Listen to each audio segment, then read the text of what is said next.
Okay, so welcome everybody to the Richard Hatter podcast. And today we have a very interesting guest, a gentleman who comes from a similar kind of background to myself with a bit of um, education experience as well as being a practitioner. And his name is Chris Meylan, and he is the Chief Operating Officer of the Asian Institute of Hospitality based in Bangkok. And this organization is part of the Minor Group. And I'll let Chris introduce himself and tell us about this really interesting and exciting venture that he's working on. Over to you, Chris. Thank you very much for the introduction, Richard. Yeah, my name is Chris Meylan. I'm from Switzerland, and I'm running the Asian Institute of Hospitality Management. This is a private university that has been invested and created by the Minor Group around 5 years ago, with the objective of bringing Swiss quality education here in Asia, in a way that is more affordable to really prepare the future talents to become general managers and the talent that are from the region. So looking at Thai people becoming GMs, Sri Lankese GM becoming people becoming GMs, and so on. So looking at how could we bring the same level of education, the same philosophy of education that what we have back in Switzerland, but offer it here in Thailand, following the kind of the same logic, the same rationale, the same philosophy. Great. And can you explain to some people, because some of the people that watch are students, how did you get into this particular niche of hospitality education in your career, Chris? I've always been in hospitality education Right. since ever, really. My parents used to run restaurants, so since very small, I used to help my parents and work there. When I reached the age of 16, I when we have to kind of choose where we want to go in Switzerland, we have an interesting education system. Is that at 16 you don't necessarily want to go to university, you can choose if you want to go to university, or if you want to go to more of a vocation or a job, and you can do an apprenticeship, which is not as badly perceived as maybe in some other countries. So I worked as a hotel at the front desk for 3 years. And then I were lucky to do a bridge course to allow me to go to EHL, École Hôtelière de Lausanne. I studied there for my bachelor, and then from there I went to Thailand. So I was in Thailand already 25 years ago.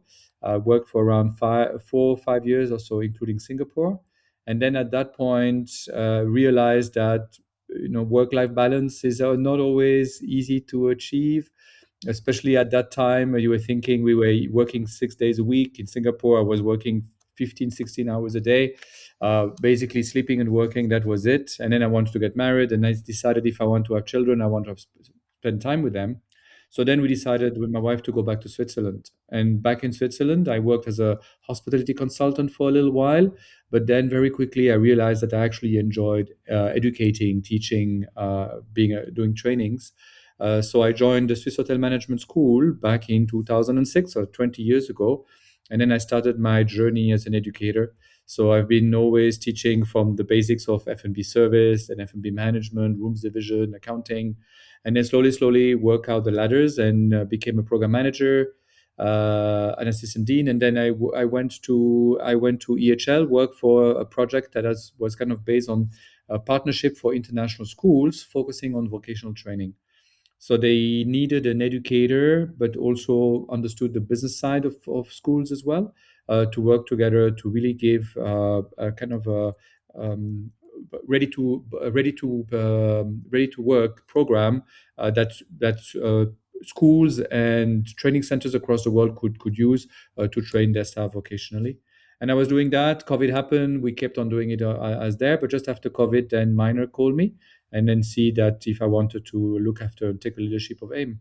So being there in Thailand 25 years ago, my wife being from Thailand, and we always look for an opportunity like that. So came back, and I've been leading this institute for 3 years. So I've That's always brilliant. been in this little So niche when of did it hospitality actually? education. Yeah, no, it's fantastic, and I think that The reason I enjoyed what I was doing the last because it had this education element to it, and I think you reach a certain point in your career where you want to give something back and help the next generation.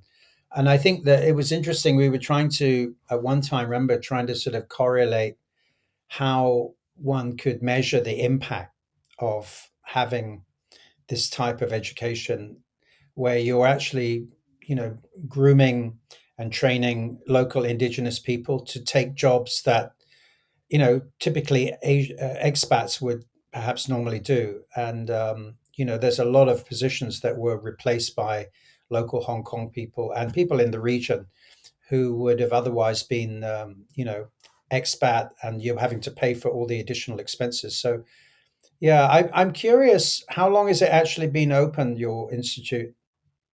5 years now. Oh, We 5 years. Okay. started right in the middle of COVID, so it was not the best start. Yeah, But Institute started right in the middle with right, online teaching right away, and now we are in the 10th cohort of students who right. go through our program.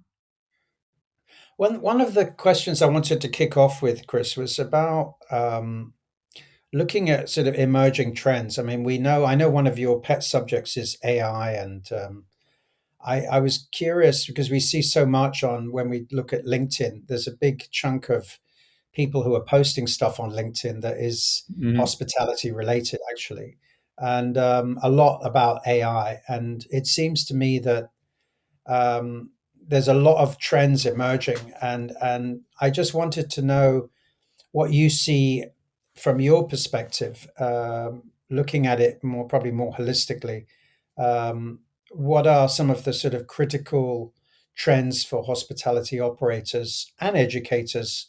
Because you're preparing people for that industry over the next, say, 5 years. Yeah, with pleasure. I think that one of the biggest challenge that is coming for operators and managers in hospitality is really thinking about the shifting age of either the workforce but also of the clientele.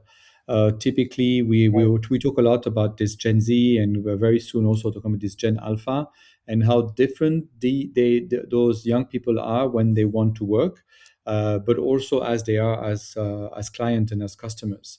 So I think that is quite a big challenge to have for people who are working. So I'm a Gen X typically. Most managers are Gen X, potentially millennial, and I think we see a big shift in terms of what the young people can do, want to do, and typically are willing to do. I think there's kind of looking at those three aspects. We see a generation that is not lazy. I don't believe of that at all. This is something I hear very often, like, oh, these young people are too lazy. They don't want to work anymore. I don't believe that. I see that every day with our students in terms of when they're organizing events or when they're helping us. They're coming over weekend, working extra hours, and so on. I think they need to have a better and a clearer direction of where they need to go. And as long as they know the direction of where they want to go, they will still be working as hard as we did. The younger people, I think, what they need is they need kind of like more of a coaching, more mentoring and more coaching of bringing them together, and also getting a little bit more autonomy in terms of the task that they're doing, rather than just being told you're going to do this job, but telling them that you're going to do this job because. It's actually very interesting. I was just last week, giving a training in Phuket and talking to the PNC or HR director over there, and she was telling me exactly that. She just has trouble when you have a Gen Z team member, so from Thailand. So we talk about Thais talking to Thai, and Yeah. just typically the challenge that the older generation have with them, and it's Mhm. not because of laziness or anything, is that just because the younger people want meaning into what they do. So don't tell me to do the job task this way, but tell me why. And Yeah. then they also are thinking about, is there a better way to actually do the task? So I think Mm. that is one thing that kind of we need to wrap our head around in terms of how to work with younger people. Younger people as well, I think, have a different upbringing in terms of the way they always been communicating. So for them, having a phone in their hands is something that is completely natural, having and jumping into social media or to online to get an answer to anything, is that something that is completely natural? Today we're talking about AI, so you get your solution right away when you pick up your phone and you have it there. So if they're curious and they want to know something, they know that they can get it right away without necessarily asking for an older person or a guide to give them that information.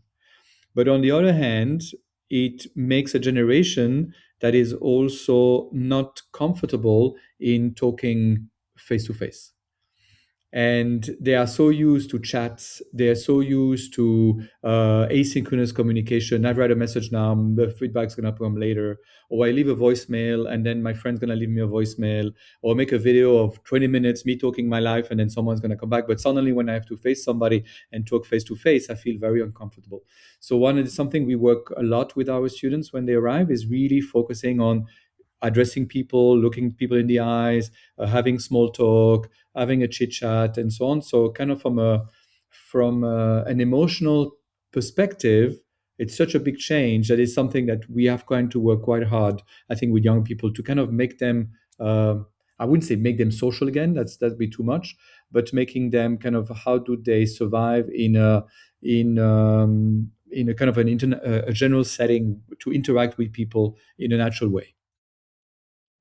Yeah, I think that's a very good point because that's exactly what we used to do with Hotel Icon because, and I know you've hired recently Angela Wong who understands very much the training program that we put in place there, which broke down um, a kind of customer journey into different areas, three key areas: the operational, the kind of emotional connection with the guest, and also the aesthetic elements.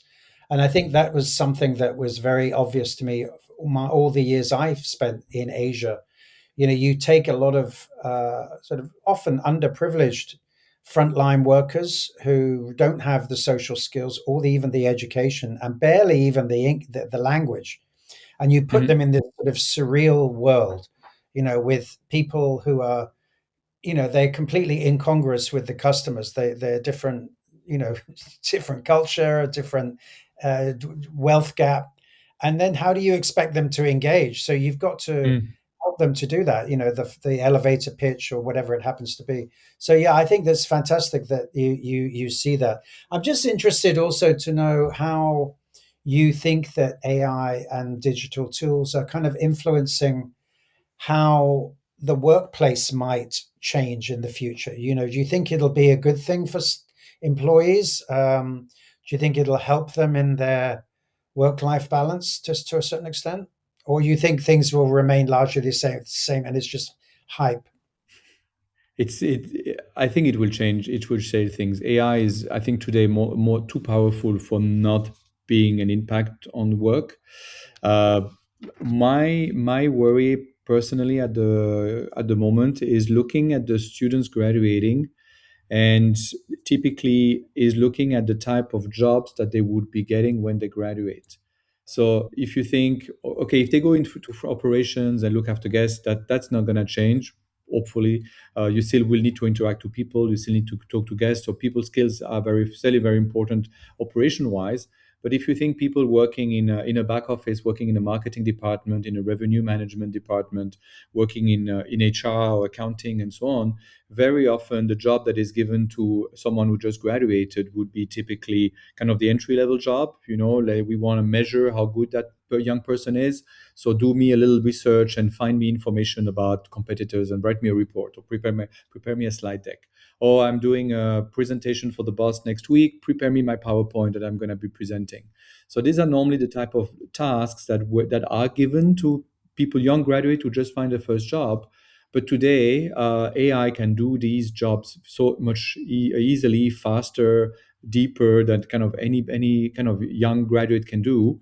And I think it's going to have an impact on companies in terms of how do I accompany these young people, in terms of I cannot give them these tasks anymore. So typically, how can we again, how can I teach them to use AI, or our responsibility in teaching those young people how to teach AI, so that maybe you can go to work and show your boss, and maybe your boss doesn't even realize the power of the tool. So I think this is where it will require, I think, a fundamental change of how people think and are being productive with AI.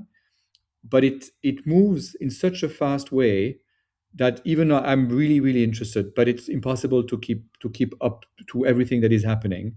Even trying to apply to my work, but then there are some people who just look at it kind of from a passenger perspective.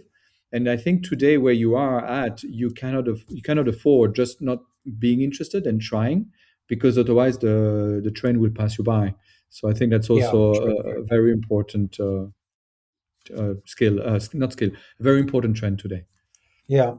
And I mean, obviously, I know you're very interested also in how it transforms and kind of reshapes the customer journey to a certain extent, from being picked up at the airport right the way through the stay. How are you looking at some of these elements and building it into your training or your education for the students? I mean, do you see gaps existing in the sector where education and, if you like, professional development can kind of prepare people better? Yeah, Can you talk to us a little bit about that? sure. I think one of the big challenge with education as well is that we must remember that as an undergraduate program, we are training people who are 18 years old, 17 and a half. Our youngest students are 17 and a half years old, 20, maybe 20, 21. So still very, very young and coming straight out of high school. So very smart young people, very, very motivated. But we need to give them the foundation. We need to give them the understanding of the industry. We need to, I mean, we don't need to do an entire historical background of where the industry started, but they need to know difference between types of hotels. They need to know about different types of customers. They need to know about F&B. They need to have the strong understanding of the basis before we can really go into customer design mapping and things like that. So it's sometimes, again, the gap of the industries going so fast, but then having the young generation that kind of still needs to go through their education. And it's really our responsibility to give them strong foundation for the students to then be able to take this new learning, these new trends and these new tools in a way that makes sense for them. Right. I think one of the key aspects of higher education, more than necessarily teaching them the knowledge, to giving them the basic knowledge, it's really all about giving them skills. And we have Mm. different names of different theories of different skills. But like I always like to go back to thinking critically. And it's very, very important to teach these people to think critically in terms of questioning the information. And I think today, even more than ever before, I see something online. Is it true? Is it not true? Where does it come from? What are the sources from that? We see a new tool being presented. Is it something that is worth for me to do? Will it be beneficial for my company? Will it be beneficial for my staff? Will it be beneficial for the customer? Or is it just kind of a trend because everybody uses it? So this kind of problem solving, thinking, critical skills are very, very important to develop into a kind of a safe environment where students can practice and try. And then from there, you can give them some more elevated concepts, such as again, customer journey and so on. But hopefully, we would have developed those students enough that then they can think critically about everything and make the right decisions. And I really always see our role in that. And I know it sounds boring, and when I say it, it's in our school we focus on critical thinking, and they say, yeah, every university does. But I still believe that this is really the role of higher education first and foremost, and then of course giving context to the industry we're working in. Right. And how do you find that there's still any kind of a negative perception associated with the industry in general, i.e., long hours, poor pay, that type of thing? How do young people perceive it? I mean, you seem to be, not short of students, so there must be still a lot of people entering the industry. Even my son has just started at Oxford Brookes. How do you How do you have any views on that about how it's perceived by young people? Yes, yes, yes, yes. It is a challenge. I mean, worldwide. Me coming from Switzerland again, I talked about my apprenticeship route where I came from, and then typically today in Switzerland, they actually have trouble finding apprentices. So there are even, for example, one of the we call them cantons, like one of the departments of Switzerland, because everything is kind of true cantons. Couldn't find even one apprentice to be a cook. So that was made a big story through the Oh, country in terms of the yeah. part as like there's no motivation because of the hours, because of the pay, Mm, because of the hard work, and so on. In Europe, they want to hire so many. I mean, they need to look at the international workforce for people to actually work in hospitality. Even when I was a student, so that's quite a while ago now. But when I was a student, I used to work evenings to pay for my university and to just live. And I remember I was working with French, Portuguese, Spanish people from really all across, and then they always thought I was French, and I always says, "No, I'm Swiss." And they says, "What? You're Swiss? mm, Why are you? What are you doing?" Is like Swiss shouldn't be working in a restaurant, kind of thing. mm, So then that was yeah. again quite a while ago. So I think in come in Europe, there's this negative perception in terms of having a niche job that is easier, that works better. And then when we come now to Asia and look and seeing what I see, the challenge is the same in terms of if we look at the background of the students, if they've come from a wealthy family or a middle class up family, and typically they'll be looking at the industry, they'll be thinking, no, I don't want my son to go into hospitality. I don't want my son to be a waiter. I don't want my daughter to be a cook. They need to be working as managers. So there's a little bit of that perception there that typically we need to explain that hospitality management is not just about the vocational skills that are very, very important because this is where we give the customer experience, but it's kind of like what is the output of working in an industry like that where you can run a department, you can run a team. If you run a restaurant, you have a lot of autonomy in the way you want to run your restaurant. You can kind of become your own entrepreneur. If you work with customer experience, it's the same thing. So you're really focusing on very high end, depending on the hotels you work at, obviously. But if you work for a 5-star hotel an Anantara or a Shangri-La or Four Seasons, then you welcome very luxury guests to looking for luxurious experience, and then can you get to get to experience this lifestyle to some extent. So this is the type of aspect of the industry that we need to communicate, that we need to sell as well. And then what I always like to say is that typically the industry gives you a lot of transversal skills, because if you work in a hotel, you actually learn really everything. You learn operations, you work in marketing, you do sales, you do revenue management, you do HR, you do finance, you look at KPIs, you look at everything. So you actually cover a lot of different skills that if you were working for a big conglomerate company, typically you very, very quickly put in a silo. So working in hotels actually allow you to kind of really get those transversal skills that then can be easily transferable to any other industries. And then one of the biggest advantage of our industry is that, and also part of our education, is the fact that students, you get to talk to customers, you get to do customer service skills. And again, in an age where AI is coming, I think the fact that you being able to take care of an experience of a guest, looking and interacting with the guest, and looking about all the customer service to create that experience, I think is a skill that is very unique to our industry and very unique to our type of education. Yeah, no, I think that's a very good point. And I always used to liken it to like running a small town, because if you take a big hotel and you lay it down on its side with all the corridors, so like the streets, and you've got engineers and marketing Mhm. people and security, and it is very, very diverse. And rather than coming out with a degree in business administration, you've got something that actually you can apply.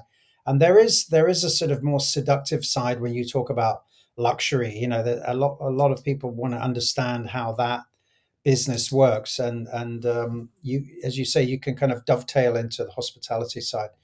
But I think also that this Asian hospitality, that a lot of Asian brands sort of, that term is used quite a lot. I mean, as somebody that comes from the kind of very, the cradle, if you like, of European hospitality, the very legacy Yeah. uh, education establishments, to working in Thailand, which is often considered, the antithesis, if you like, of Asian hospitality, because the all the features of caring for people and being kind and gracious and generous, it's very steeped in sort of Thai Buddhism to a certain extent and Thai philosophy. So I always used to find it was actually much easier in terms of you never had the issues of staff dealing with customers that we used to get in Europe that we would get in Asia. I mean, people are just naturally, there is this sort of element of Asian hospitality. Is that something that you teach your students to, if you like, be proud of and not try to be shaped as a Western concept? Oh yeah. Do you how do you look at that? 100%, 100%. One of the key aspect of what AIM is the Asian Institute of Hospitality Management, first and foremost. So it's like we are looking at a Swiss educational quality systems, if you'd like, making sure it's rigorous, it's quality wise, focusing on all the elements of making sure that you learn.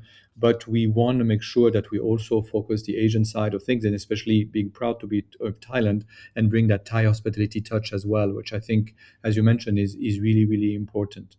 Thai people, and I would say also we have students. We have international group of students. We have students from Myanmar and Thailand Yeah, is our first two major nationality. Our third nationality is from Russia, and then we have Sri Lanka, Maldives, and all different countries. We even have students from the UK and from the US who came to study with us, which was a bit surprising at first, but again, testament of what we do. And then looking at the Asian students, for them it is really natural, the smile, the warmth, the generosity that they have. As you say, it's coming from Buddhism, it's coming from the family, it's coming from the culture. In Thailand, we always say we always smile. There's always a solution to a smile. Even I'm sorry, I will smile. I'm happy, I will smile. I want to please you, I will smile. So this kind of comes naturally yeah, to them. And Myanmar people are also very, very friendly. So it's not that we have to force it to them at all, but it's more kind of reinforcing that this is what you do naturally, so therefore you should keep doing it. right. And it's much more about confidence, really rather than telling them like on how to behave.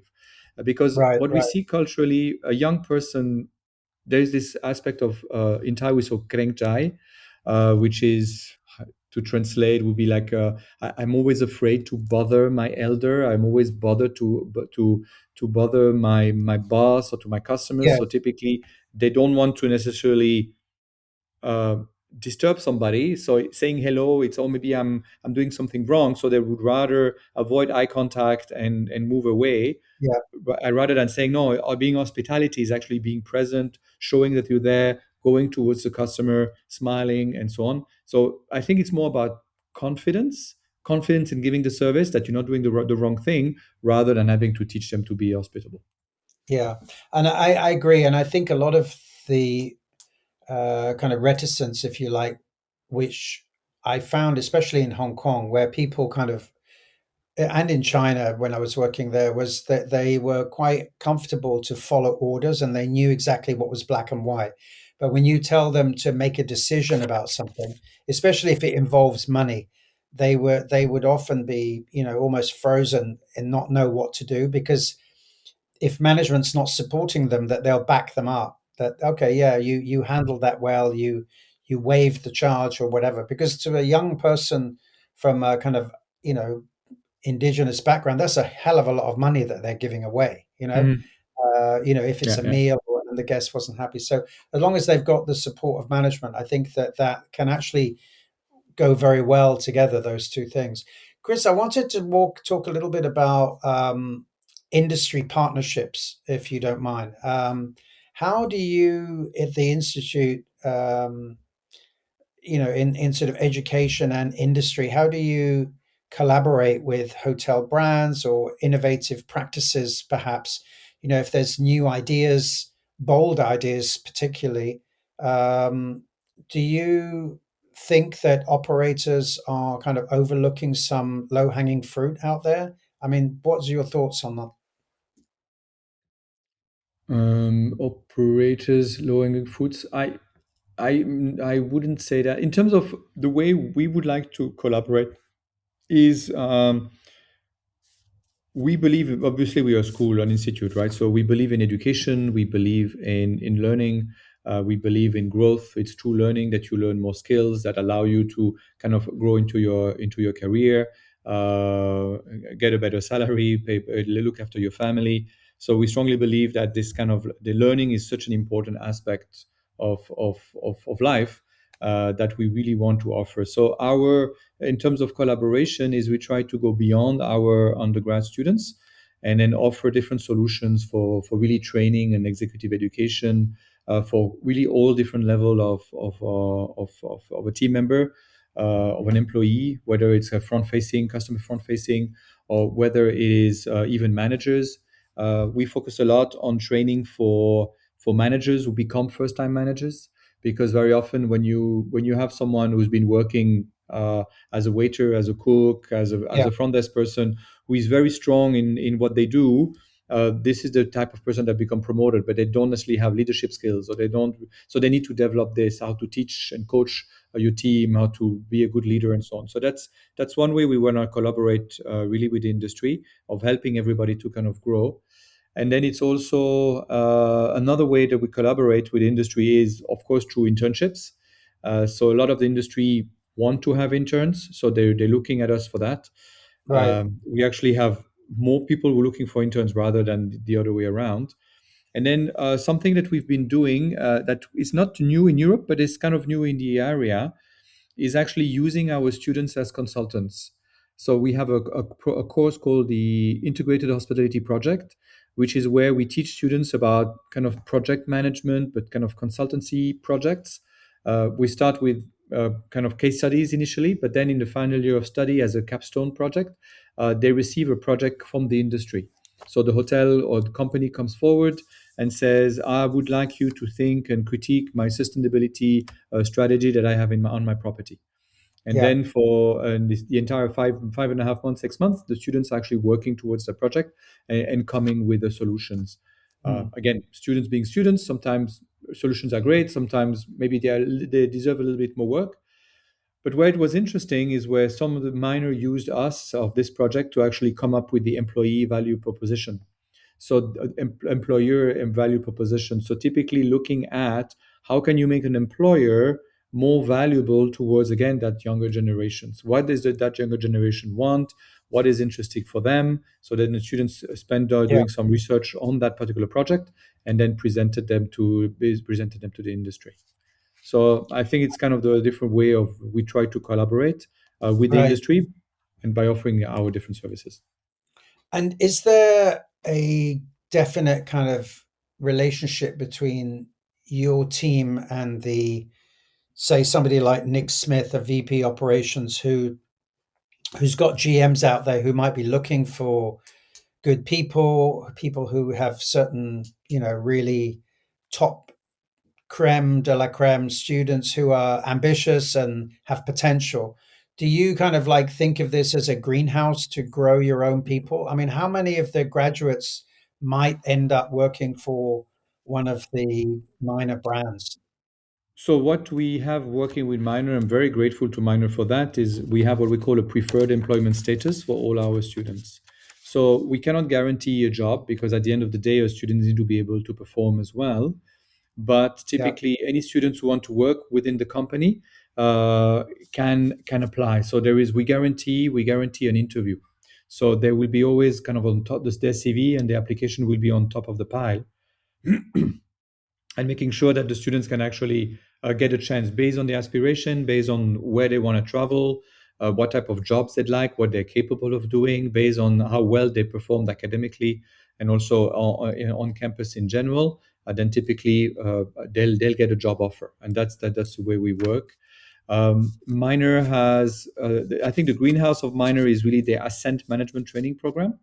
So, like any other big chain, they have a management training which lasts a year and a half, where students are selected to apply and then go to a hotel. And then they work there for 18 months, where they work 6 months and working a month in a different department. Then they select two departments they really enjoy the most, where their strengths came forward, and they work 3 months in those two departments, and then the last 6 months in their kind of department of their choice. And the Mm, goal is, of course, to get these people to become head of department and general managers, and hopefully the future GM of minor. So we have some students that are actually went to this program. We already have a couple of students that are, one student who actually finished the program and is currently employed for the minor corporate office as well.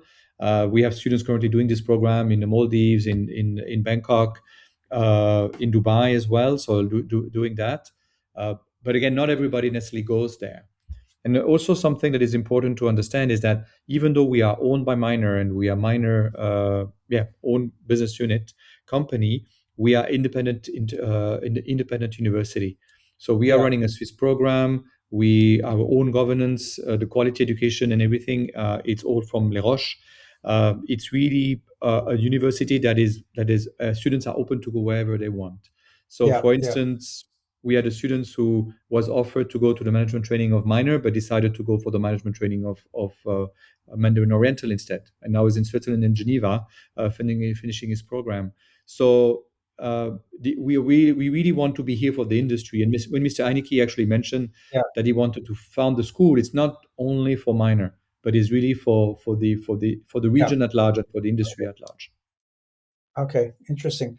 Um, One of the things that we used to do in Hong Kong with SHTM and PolyU with Icon together was that we would often experiment with new ideas around, especially around sustainability, because we thought that there was an opportunity there where you could actually have a real impact on the bottom line in terms of cost saving, not only from the typical, energy costs and that type of thing, but um, we would often experiment with different suppliers. We were often approached because we had three prototype rooms at that hotel where these rooms are on the 10th floor and we could use them to experiment with different ideas. So, for instance, when I taught operations and on the sort of rooms division side under housekeeping and marketing, we would talk about give three different rooms to three different groups of students, maybe seven students in each group,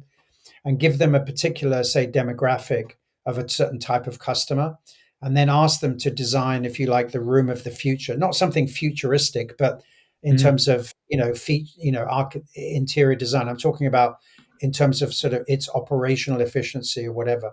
And so we would then invite industry to collaborate with that. And so they'd give pieces of equipment or lend us stuff that we could then incorporate into that design. And then the students would present it and we'd mark them on it.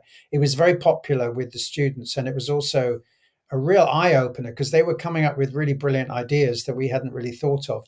One of the companies that we worked with was a company called Crestwell, which are out of Hong Kong, who are Mhm. very helpful. And we did something around sustainability with uniforms, using maize and using hemp and plastic bottles to redesign all the uniforms of one of the outlets.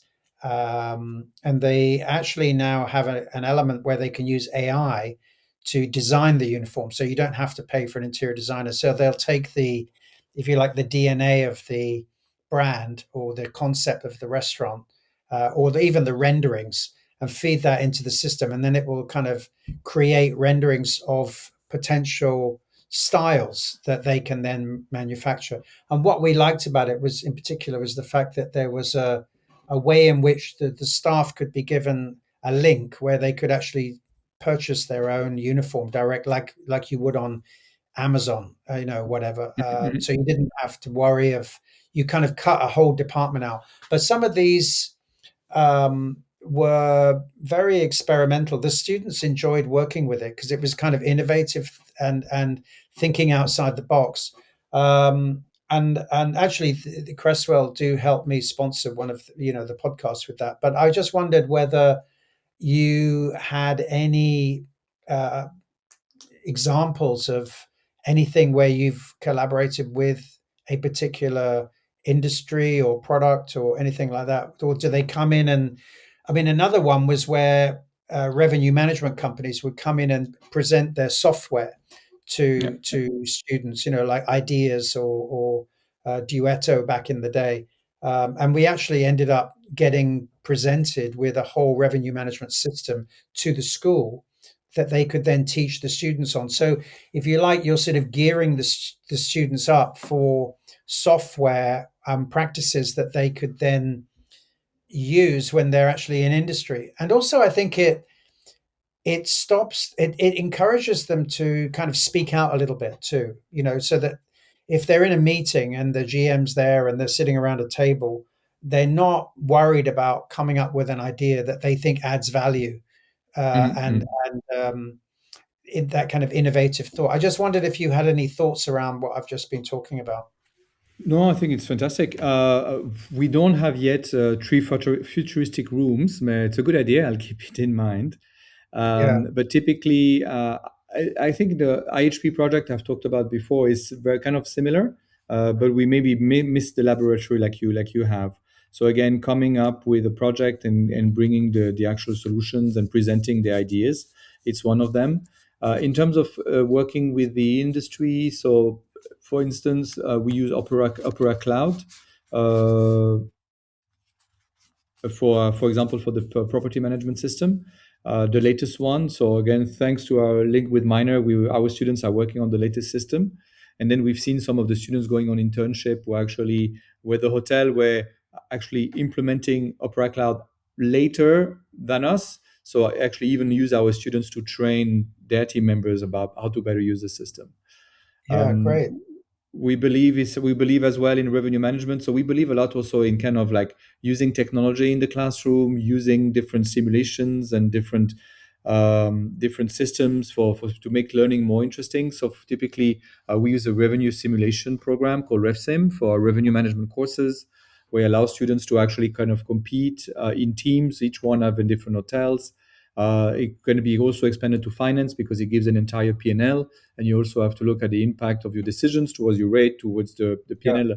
And there's a balance scorecard where every group is competing with each other. So at the moment, this is kind of like how we collaborate. But I fully agree with you. I mean, if I remember my students' days, I remember that suppliers would come to the school and would say, "We would like to bring you this technology for you to use for your students for sure. free," because they know that when the students is graduating that, oh, by the way, I used to work with this Yeah, POS back in school, it's a really good one, we should use the same. So but yeah, we're still very young, so that's why we have not been yeah. approached yet for that.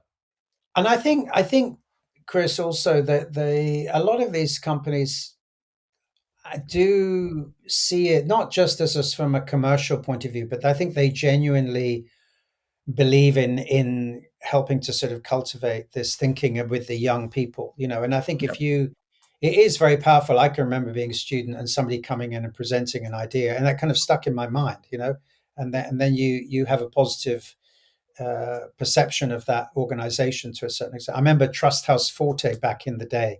They would often have Mm. people come in and speak and that kind of thing. So you're planting a seed. Yeah, yeah. Um, but But yeah, I mean, we have speakers as well. A lot of people want to speak to our students. So they want to share their own experience towards the, yeah. the, the students, and so this is something we have guest speakers 3 or 4 times.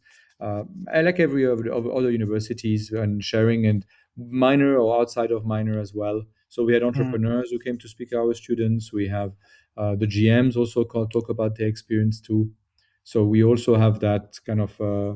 But pure collaboration per se, other than Oracle.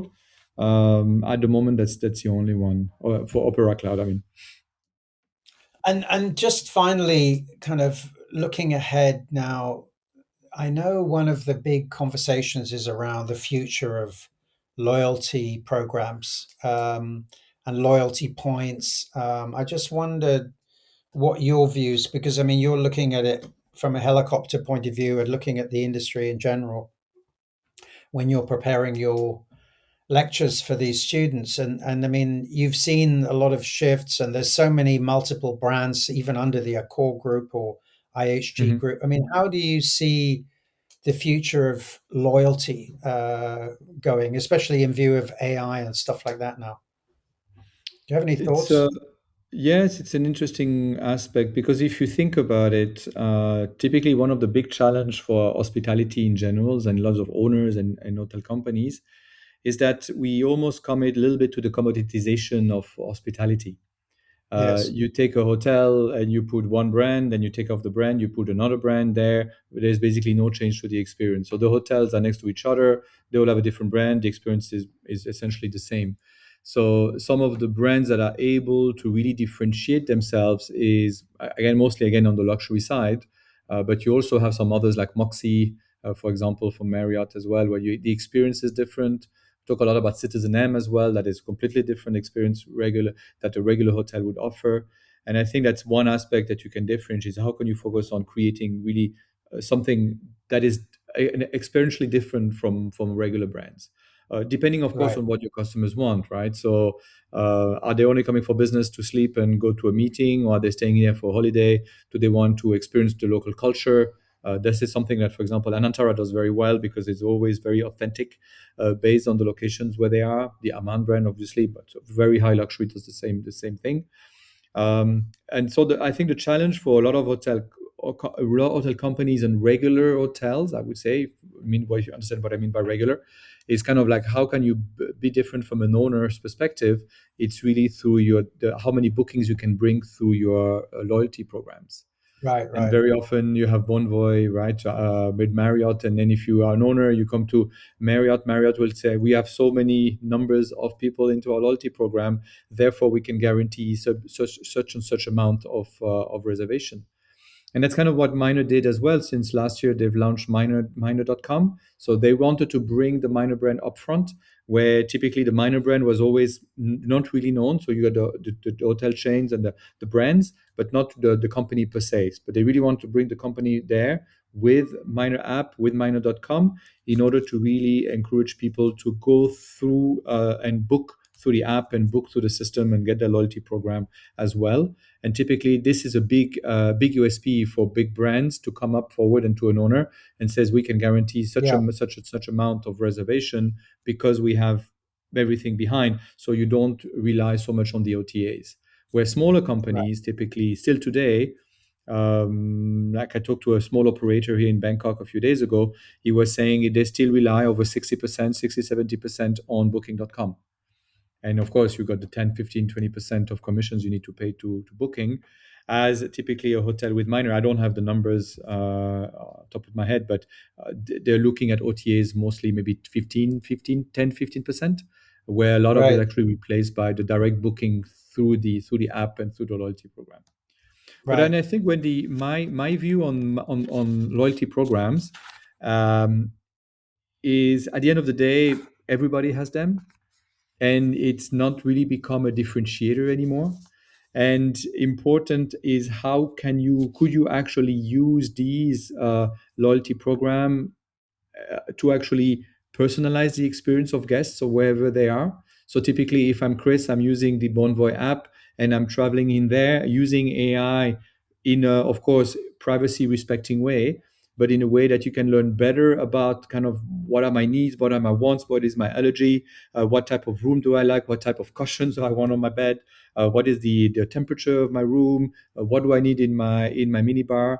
And typically, when I'm going from one hotel to the next, that typically team members or employees would say, "Oh yeah, Mr. Chris, welcome back," even though maybe or welcome, even though never been, and then try to integrate it into an interesting way to really create an experience. And if a Mm. brand is able to combine the points with the value and the experience together, I think then from a customer's perspective or a guest perspective, it's a non-brainer.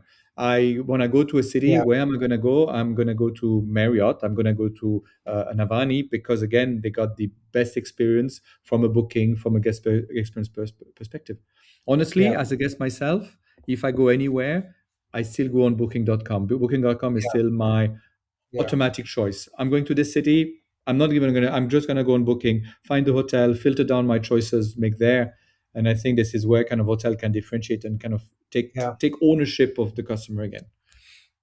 No, I had a similar experience actually because I was trying to plan a holiday with my two teenage kids and my wife for this July actually.